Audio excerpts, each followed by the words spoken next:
இன்றைக்கி காலையில் எங்கள் வீட்டில் பிரேக்ஃபாஸ்ட் பண்ணுறதுக்கு ஒரே ஒரு கரண்டி மாவு தான் இருந்தது.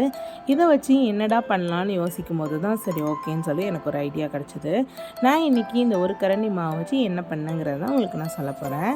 ஒரு சின்ன சைஸ் பல்லாரியை இந்த மாதிரி குட்டி குட்டியாக வெட்டி போட்டுக்கோங்க. ஒரே ஒரு மிளகாவை இந்த மாதிரி குட்டி குட்டியாக சாப் பண்ணி போட்டுக்கோங்க. கொஞ்சம் கருவேப்பிலையும் நீங்கள் சேர்த்துக்கோங்க. தேவைன்னா மல்லிக்கீரை கூட நீங்கள் சேர்த்துக்கோங்க, ரொம்ப சூப்பராக இருக்கும். 1 டேபிள் ஸ்பூன் அளவுக்கு மைதா மாவு, தேவையான அளவுக்கு உப்பு எல்லாம் சேர்த்துட்டு இந்த மாதிரி கலந்து விட்டுக்கோங்க.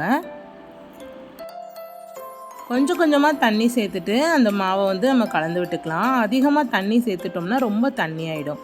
அதுக்கப்புறம் ஒரு சிட்டிகை அளவுக்கு சோடாப்பூ நம்ம சேர்த்துக்கலாம். ஒரு நுள்ளி எடுத்து நம்ம சேர்த்துக்கிட்டால் போதுமான அளவாக இருக்கும். தோசை மாவை விட கொஞ்சம் திக்கான கன்சிஸ்டன்சியில் நீங்கள் எடுத்துக்கோங்க. அப்போ தான் நம்ம வடை போடுறதுக்கு ரொம்ப கரெக்டான பக்குவமாக இருக்கும்.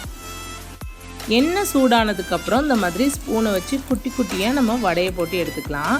இது உண்மையாகவே உளுந்த வடை சாப்பிட்டா அதே டேஸ்ட்டில் தான் இருந்துச்சு. ரொம்ப ரொம்ப சூப்பராக இருந்துச்சு. என் வீட்டில் இருக்கக்கூடிய 2 பேரும் சூப்பர் கமெண்ட் கொடுத்தாங்க.